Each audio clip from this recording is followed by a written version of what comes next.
Good morning, veterans, serving members, ladies and gentlemen, boys and girls. This year's Anzac Day commemoration is like no other.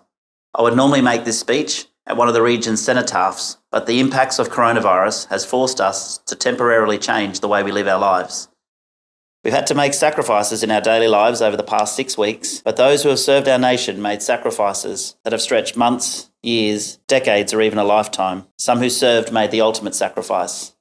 So while our parents, grandparents and great-grandparents may have been called to war, our generation has been called to keep calm and stay at home. Staying home, being socially distanced, practising good hygiene and washing our hands pales in comparison to what generations before us endured during times of war.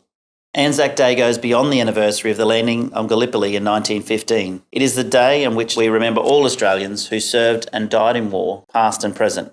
105 years ago, on the 25th of April 1915, Australian and New Zealand troops, alongside allies from other nations, landed on the shores of the Gallipoli Peninsula in Turkey. They may not have known this then, but as they stormed the shorelines, this would be forever cemented in world history as one of the bloodiest days of modern warfare.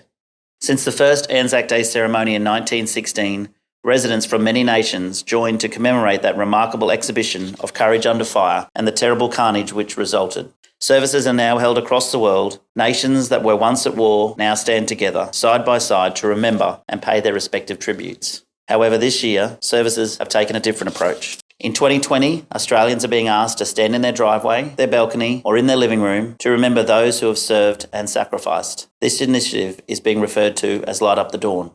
While we aren't standing shoulder to shoulder in a physical sense by lining our streets, parks and public places to remember those who have served and sacrificed, I invite Gladstone Region residents who are able to join us in their driveway from 6 a.m. on Anzac Day so we can help light up the dawn and make this initiative a special one for those it intends to honour.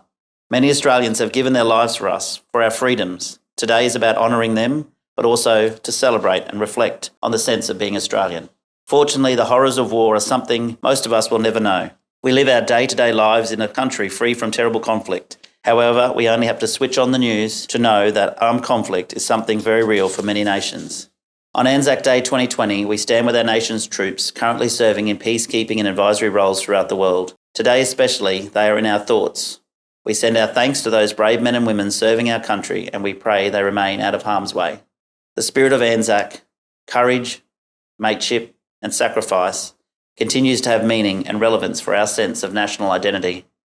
I hope that many people gather on their driveways, balconies or in their living rooms to commemorate our brave Armed Forces personnel, showing that we stand as one, vowing to remember those who have given their lives so that we may live ours in freedom.